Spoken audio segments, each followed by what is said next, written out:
जब वो आदमी भूख हड़ताल में बैठा था उसे सब लोगों को सपोर्ट करना था, खास करके बीजेपी वालों को। दो आदमी तो ऐसे हैं एसडीएम कोर्ट में, एक त्यागी जी हैं, एक वो मैडम। जो वे चाहते हैं वो होता है, और वो जब होगा जब उन्हें पैसे मिल जाएंगे। और जो समस्या ये 15 साल से मैं देख रहा हूँ वो मुझे एक पता है, और कोशिश करूंगा कि ज़्यादा से ज़्यादा वे हल हो। क्योंकि अगर जो वो धरने में जो शर्तें लिखी हुई थी, अगर जो वो पूरी हो जा, जो कई 100 करोड़ रुपए का मामला है वो। क्या आप मानते हैं कि रुड़की स्मार्ट सिटी बन चुका है? स्मार्ट सिटी कहाँ है? कोई सी सड़क ऐसी है जो टूटी नहीं है, पानी ना भरा हुआ हो। डीएम साहब ने बता दिया कि कौन सी डाक कहाँ जानी है, तो वो मैडम भी उसमें शामिल है, और आज तक रुड़की में ही जमी हुई है। आज की डेट में सबसे ज्यादा जो पैसे हैं वे एचआरडी के अधिकारी ही कमा रहे हैं। संघर्ष कर सकता हूँ, स्मार्ट नहीं पर सही सिटी रुड़की जरूर हो जाएगा, ये मेरा वादा है। पता लगा है सिविल लाइन में एक मॉल बन रहा है, टारगेट था। एचआरडीएस पे तो नहीं हाथ डालना। यदि हुआ तो कैसे हुआ, और नक्शा जो वो समस्या उसे बनाने में आई थी जी। उसे खत्म करने के लिए एक नेताजी को उसमें पार्टनरशिप मिल गई। एक होटल का ताला टूट गया था एक बार, 307 लगी हुई थी, आज तक तो मेरे ख्याल में कुछ हुआ नहीं उसमें। नमस्कार सभी को, राम राम। फिर से स्वागत हम करेंगे कि हम खास शख्सियत को अपने साथ लेकर आते हैं, और हमारे आज के खास मेहमान रहेंगे एडवोकेट संजीव वर्मा जी। क्योंकि आप देख रहे हैं कि जगह जगह पर बैनर पोस्टर भी लग चुके हैं, और एक ऐलान उन्होंने कर दिया है कि रुड़की का विकास करने के लिए मैं सदैव तत्पर रहूंगा। क्योंकि जैसे निस्वार्थ भाव से वो लगातार जन जन की सेवा करते हैं। किसी के भी लिए कोई सताया हुआ, पुलिस का सताया हुआ, फिर शासन प्रशासन से हताश व्यक्ति इनके पास पहुंच ही जाता है। तो क्या ऐसे व्यक्ति की जरूरत है रुड़की शहर को? तो मेरे साथ आज एडवोकेट संजीव वर्मा जी रहेंगे। अभी हम सबसे पहले बात कर लेते हैं, क्योंकि गणेश जी का गणेश चतुर्थी भी अभी आई है, और अभी गणेश मूर्ति का विसर्जन रहेगा। कहेंगे श्री गणेश जी के बारे में सबसे पहले तो जानेंगे आप जी। नहीं, वो एक त्योहार है जी। और मैं रुड़की से आने से पहले गणेशपुर से ही जुड़ा हुआ हूँ।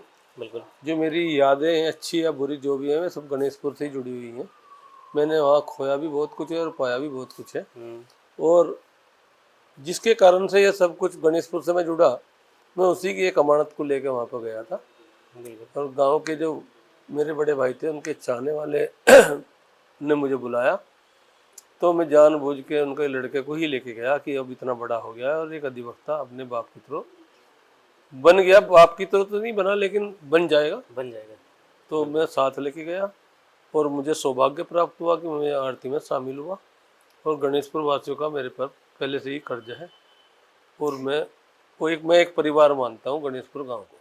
बिल्कुल। तो वर्मा जी, हम थोड़ा सा इतिहास जानना चाहेंगे, क्योंकि रुड़की के अंदर आपका भी काफ़ी लंबा समय रहा है। रुड़की जब एक बार नगर पंचायत हुआ करता था, नगर पालिका था सॉरी, उस समय पे आपने क्या देखा कि यहाँ पे कुछ बहुत सारा बदलाव अब तो हो चुका है। उस समय की राजनीति और आज की राजनीति पे क्या अंतर आप मानते हैं? क्योंकि बहुत सारे प्रतिनिधि रहे हैं जो आज बड़े मुकाम पर हैं, आज क्या बदलाव कुछ हो पाया आपके पास? नहीं, रुड़की तो जू का तू है जैसा है, और अतिक्रमण ज़्यादा हो गया, भीड़ ज़्यादा बढ़ेगी, जनसंख्या बढ़ेगी, क्षेत्र बढ़ गया, बाहर के लोग भी काफ़ी यहाँ पर आ गए हैं। जो रुड़की का एक स्टेटस था वो कम हुआ, आईआईटी के नाम से रुड़की जाना जाता था जी। और एक बहुत अच्छी छवि रुड़की की थी।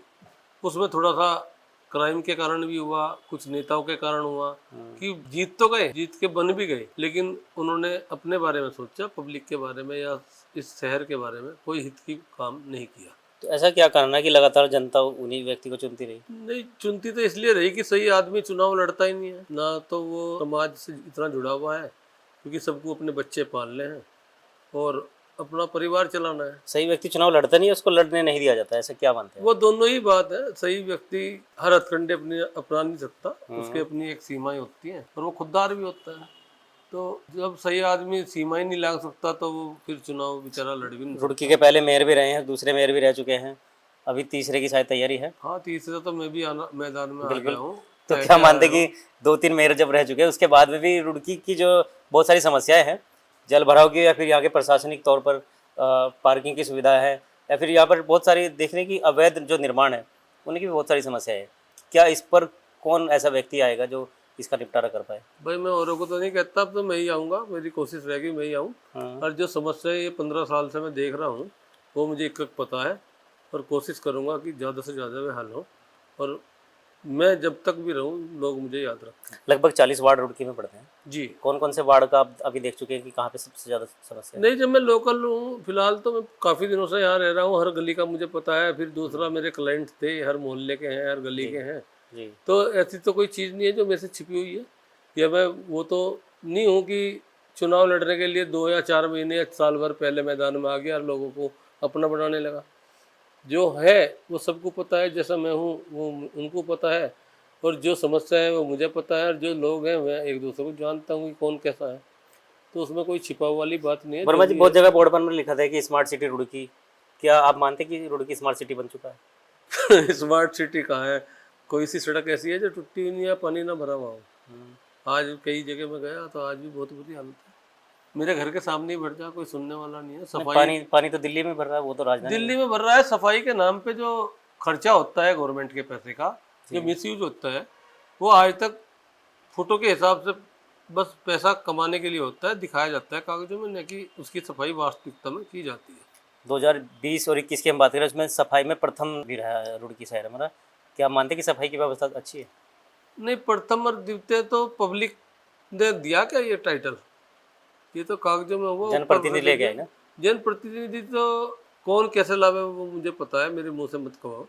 यदि पब्लिक कहे कि वास्तव में सफाई हुई तो बात है, नहीं तो ऐसा कुछ नहीं है। बहुत सारे भी समस्याएं हैं, क्योंकि हम देख रहे थे कि लगातार एचआरडीए की टीम जो है वो निरीक्षण करती है, लेकिन क्षेत्र में जब निरीक्षण करती है वो तब तक मकान पूरा बन चुका है, उसका तोड़ ताड़ करके उसको फिर सेटलमेंट करके, उस पर आप क्या चाहें कि क्या कार्रवाई इसमें की जाएगी? आज की डेट में सबसे ज़्यादा जो पैसे हैं वे एचआरडीए के अधिकारी ही कमा रहे हैं। एचआरडीए शिकायत करने के बाद भी उसे मौका देती है, सील करेगी, पैसे लेगी, टूट जाएगी। जिसने शिकायत करी उसे पता भी नहीं लगने का। अब मुझे पता लगा है सिविल लाइन में एक मॉल बन रहा है, टागिरता। एचआरडीए उस पर तो नहीं हाथ डाल रहा, दुकान बन रही है, जबकि मेरे ख्याल में मॉल पर तो लिखा हुआ है ना कि एचआरडी से अप्रूवल है। उसका नक्शा भी पास नहीं होना चाहिए था, और यदि हुआ तो कैसे हुआ? और नक्शा जो वो समस्या उसे बनाने में आई थी जी, उसे खत्म करने के लिए एक नेताजी को उसमें पार्टनरशिप मिल गई। मैं नाम तो नहीं ले रहा, वो समझ जाएंगे, अगर जो मेरी ये देखेंगे तो, या उनके चाहने वाले भी समझ जाएंगे, और जो उनके अपोजिट है वे भी समझ जाएंगे। उनको पार्टनरशिप मिल गई। कुछ आदमी ऐसे हैं जिन्होंने रुड़की को खा लिया है, लेकिन कोई बात नहीं, जो खा लिया वापस भी देना पड़ जाए। ऊपर वाला भगवान पे विश्वास रखो, कभी ना कभी सब यहीं देना पड़ेगा जो यहाँ से नाजायज लिया है। एक आम इंसान की क्या जिम्मेदारी बनती है वर्मा जी, अगर अपने शहर को सुधारना हो? आम इंसान की जो जिम्मेदारी है, लेकिन वो उस जिम्मेदारी को पूरा नहीं कर सकता। सबकी अपनी परिस्थिति है, सबकी अपना परिवार है, और फिर ये इस टाइप के लोग होते हैं, इन पे पैसा है, किसी को पैसे दे के किसी को धमकी दिवा देंगे, किसी को पिटवा देंगे, थाने में जेल में भिजवा देंगे फर्जी तरीके से। तो अब आदमी अपना परिवार पाल ले, इनसे इल्ज है। वे लोग गहराई तक भी नहीं जाते जी। तो क्योंकि इन्होंने एक ग्रुप बना रखा है। एक होटल का ताला टूट गया था एक बार, 307 लगी हुई थी, आज तक तो मेरे ख्याल में कुछ हुआ नहीं उसमें, क्योंकि भाई नेताजी के आदमी हैं, क्या होगा? कुछ नहीं होने का। एक सिका पेट्रोल पंप पे भी यहाँ पे झगड़ा हुआ था मालवीय चौक पे, उसमें भी शायद कुछ नहीं हुआ। एक नहीं 10 उदाहरण मैं बता दूंगा। बिल्कुल। अभी एक वीडियो में आपको देखा था कि आप रात को लगभग 10-11 बजे एक सरकारी अस्पताल में किसी व्यक्ति के साथ खड़े हुए थे। जो व्यक्ति हमें पता लगा कि वो धरने पर बैठा हुआ था, कई दिनों से भूख हड़ताल उसकी चल रही थी। उसके साथ ऐसा क्या प्रकरण हुआ कि आपको भी रात को 11 बजे वहीं पहुंचना पड़ा? एक्चुअली में भूख हड़ताल थी कायदे में, तो जो मैं कर रहा हूँ, जब वो आदमी भूख हड़ताल में बैठा था उसे सब लोगों को सपोर्ट करना था, खास करके बीजेपी वालों को। और क्योंकि बीजेपी वाले गड़बड़ करवा रहे हैं तो अपोजिशन को साथ खड़ा होना था। लेकिन वहाँ उल्टा हुआ, अपोजिशन वाले कहने लगे भूख हड़ताल खत्म कर दो। उसमें मेरी वीडियो भी वायरल हुई थी, मेरी झड़प भी हुई थी। ठीक, अब एसडीएम साहब को सिरदर्दी बनी हुई थी, ऊपर से बहुत दबाव था हटाओ, क्योंकि अगर जो वो धरने में जो शर्तें लिखी हुई थी अगर जो वो पूरी हो जा, जो कई 100 करोड़ रुपए का मामला है वो, मतलब कम से कम ना होने में भी 100 करोड़ का मामला होगा, और प्रधानमंत्री योजना का मिसयूज किस कदर हो रहा है वो सारी चीज है, और विद सबूत है, और सूचना के अधिकार में ली हुई है डिपार्टमेंटों से। लेकिन उसमें कर्मचारी अधिकारी सब शामिल हैं उस लूट में। विकास भवन के भी हैं, तहसील के पटवारी ये तहसीलदार भी हैं, और विकास भवन के हैं, और चकबंदी डिपार्टमेंट पूरा इन्वॉल्व है। तो कहीं फंस ना जाए, एक दूसरे को बचाने के लिए उस धरने को ख़त्म करवाया गया। मुझे रिसीविंग दी गई, मेरी रिसीविंग आज हो गए 2 तारीख में मैंने रिसीविंग कराई थी, लेकिन वहाँ 4 तारीख में मुझे डिस्पैच का रजिस्टर भी दिखा दिया, भेज दिया। लेकिन मैं शर्त लगा सकता हूँ कि वो जो मैडम एसडीएम के यहाँ बैठी है उसने भेजा नहीं है, क्योंकि कल मैंने सूचना के अधिकार में मांग लिया, उसने रिसीव नहीं दी। अच्छा। बच्चों को कहने लगी कि वो भेज दिया, आप छुट्टी के बाद आना। यानी कि 4 तारीख में यदि एसडीएम साहब ने बता दिया कि कौन सी डाक कहाँ जानी है, तो वो मैडम भी उसमें शामिल है और आज तक रुड़की में ही जमी हुई है स्टेनो के पद पे एसडीएम के, उसका ट्रांसफर ही नहीं होता, वो कमा के दे रही। अब किस कारण से कौन रोक रहा वो जाने। तो उसने रिसीविंग नहीं ली। कल भी एक दिन हाई कोर्ट के ऑर्डर को मेरे को मना करा था उसने जी। कल उसने जो एसडीएम साहब को मैंने दी थी उसके लिए मना करा। अब मैं खुलेआम कह रहा, वो मैडम जो है रामनगर की रहने वाली है, हालांकि उसके पति मुझे जानते भी हैं, लेकिन मैं बता रहा हूँ कि 2 आदमी तो ऐसे हैं एसडीएम कोर्ट में, एक त्यागी जी हैं, एक वो मैडम। जो वे चाहते हैं वो होता है, और वो जब होगा जब उन्हें पैसे मिल जाएंगे। अगर जो किसी ने किसी काम को रुकवाने के पैसे दे दी तो वे उसमें खरा उतरते हैं और वो बड़ी ईमानदारी से अपनी नौकरी कर रहे हैं। तो मैं उस आदमी के पास ही गया था क्योंकि इन्होंने बता दिया सब बीमार है। अब बीमार है तो हॉस्पिटल आया, हॉस्पिटल इतना सीरियस हालत थी उसे रेफर कर दिया एम्स में। एम्स में रात को 2 बजे उसे चेक करके कहा ऐसा तो कुछ बीमारी नहीं है। अब कायदे में तो डॉक्टर जी और जिसने वो धरना तोड़वाया और जिसने बताया कि ये तबीयत खराब है, वे सारे गुनाहगार हैं। लेकिन क्योंकि प्रशासन इनके हाथ में है, कहीं शिकायत नहीं हो पाने की, और करी भी है तो उस पर कुछ कार्रवाई नहीं हो पाने की। लेकिन जो डॉक्टरों की रिपोर्ट है उस पर कोई संज्ञान लिया गया? डॉक्टरों की रिपोर्ट ही कहाँ है जब एम्स ने छुट्टी कर दी, कोई बीमारी नहीं है।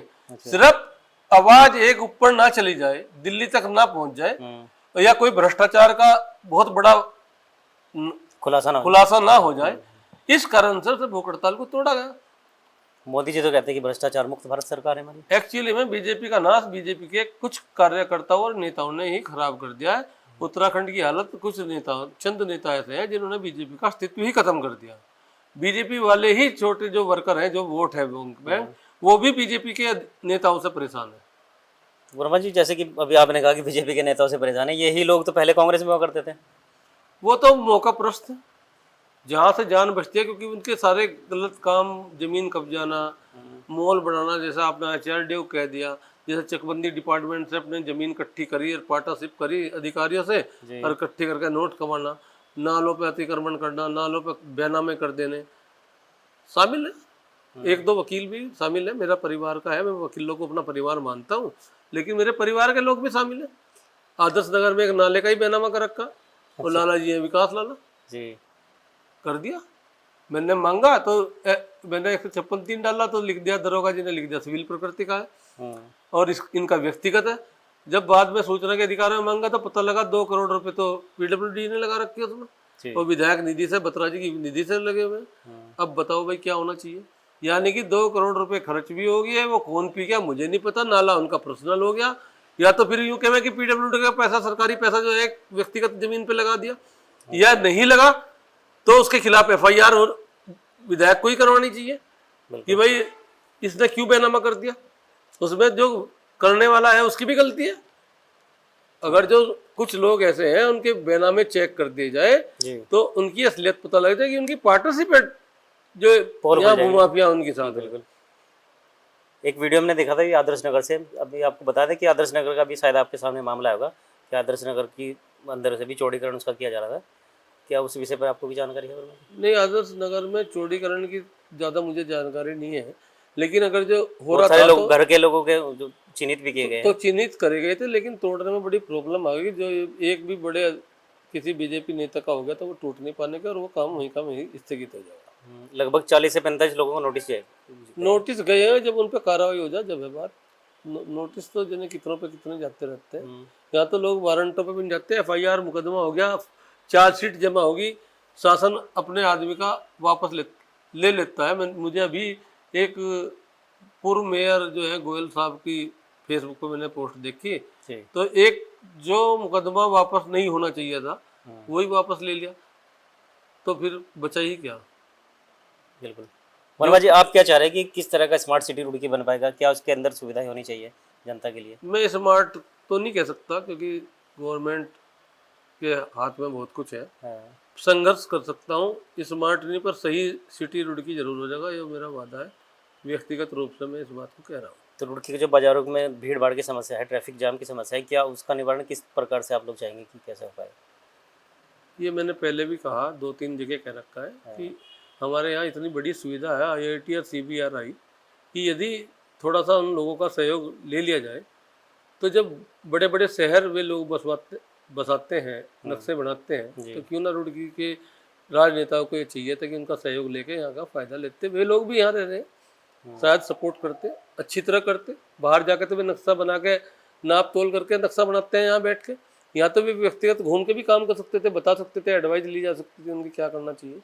वो उन लोगों की गलती है जो यहाँ पे थे पद पे और उन्होंने उस सुविधा का लाभ नहीं उठाया। एक संज्ञान के लिए हमने आपको पहले भी एक रिक्वेस्ट आपसे किया था कि सरकारी जो हॉस्पिटल है हमारा सिविल हॉस्पिटल, उसके अंदर जो रेफ्रिजरेटर है जहाँ पे मर्चरी हाउस है, उसके अंदर का कभी आपने निरीक्षण किया?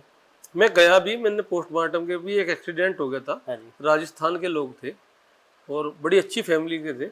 इत्तेफाक से जो कोर कोली से मंगलोर बाईपास जा रहा, जी जी। उस पे बीच में एक्सीडेंट हुआ। मैं भी बाहर से आ रहा था, तो फिर मैं उन्हें लेके यहाँ हॉस्पिटल आया, यहाँ से रेफ़र करवा के मेरठ भी ले गया। काफ़ी जेवर पहने हुए थे। मेरा झगड़ा भी हुआ, एम्बुलेंस वाले मुँह तो मतलब बेवजह की फालतू पैसे मांग रहे थे। जी। फिर मैंने 1500 रुपये में सब मेरी वजह से तैयार हो गए, ले गए। जेवर बहुत ज़्यादा पहनी हुई थी महिला जिसकी डेथ हुई। और तो मुझे भी मैं रात उस दिन मेरी मेरठ में ही लगी। 2 डेथ हुई थी उसमें और 2 बच्चे थे जिनके चोट लगी थी। एक बच्चे का ऑपरेशन हुआ, फिर वो अपोलो में चला गया था।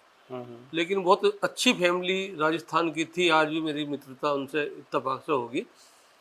और मैं रात भर जब कोहरे का टाइम भी था, जीएम थे वे किसी कंपनी में पूना में, जिनकी डेथ हुई थी। मैं नाम तो नहीं मेरे याद, तो ब्राह्मण फैमिली से थे वे। लेकिन मेरे व्यक्तिगत आज की डेट में मैंने फिर मंगलोर आके उनकी एफआईआर लिखवाई। तो उसके बाद में मैंने पोस्टमार्टम में भी मैं खुद खड़ा रहा जी। और पोस्टमार्टम में हालत ये थी कि जब पोस्टमार्टम हो रहा था तो महिलाओं के वो नाक में जो नथ वगैरह हो वो गायब हो गई थी बड़ी मुश्किलों में। वो करने वालों ने मेरे धमकाने से मुझे उन्हें दी। अच्छा। लेकिन ये गलत है, एक मैसेज गलत जा रहा है कि यदि किसी को सैलरी मिल रही है तो किसी का व्यक्तिगत नुकसान उन्हें नहीं करना चाहिए। और जिसके साथ कोई गलत घटना हो गई हो तो उसके साथ तो बिल्कुल भी नहीं करनी चाहिए। और वैसे माहौल ख़राब है अस्पताल का, पैसा कमाने के अलावा कोई काम नहीं हो रहा है। और उसका उदाहरण यह है कि अनीश जैसा एक स्वस्थ आदमी एक डॉक्टर ने भर्ती कर लिया था। मुझे सूचना के अधिकार में इसे कौन सी बीमारी थी, कौन सा टेस्ट हुआ जिस कारण से हॉस्पिटल में रोका, तो आज तक उसका कोई जवाब नहीं आया। मुझे ना वहाँ की फुटेज दी गई, बहाने भरे गए। और डॉक्टर कंसल काफ़ी पुराने जमे हुए हैं आज की डेट में। नस नस की रोटकी की वापसी पे और मनमर्जी चल रही है। और ऊपर से प्रशासन जो कह देता है उसे करते हैं। तो क्या इस विषय पर कोई कार्रवाई आप भी चाह रहे हैं या कुछ अभी तक हो ही नहीं पाया? नहीं, अभी तक तो इसलिए नहीं होगा, सत्ता इनके हाथ में है, राजनेता इनके खुद के आदमी है, हिस्सा सबको बराबर जा रहा है। कोर्ट में अगर जो जाओ तो थोड़ा लंबी सुनवाई हो जाए, वहाँ भी वकील लोग के द्वारा हथकंडे अपनाए जाते हैं। जैसे कि मैंने बताया कि एफआईआर थी हुई और बाद में वो है हाई कोर्ट में अटक गई, चार्जशीट भी आ गई। उसके बाद में मुझे गोयल ने बताया कि उसमें तो शासन ने वापस ही ले लिया मुकदमा। तो हर जगह हथकंडों का खेल है और जिसपे पैसे हैं उसके पास में सब चीज़ उपलब्ध है। बिल्कुल। तो वार्तालाप का सिलसिला ऐसे ही चलता रहेगा क्योंकि हम फिर से आपके बीच आएंगे कुछ नए मुद्दे लेकर, कुछ नए खास लेकर। तो हमारे आज के मेहमान थे एडवोकेट संजीव वर्मा जी। फिर से कुछ नए विषय पर चर्चा करेंगे उनके साथ। जय हिंद, जय भारत, जय उत्तराखंड।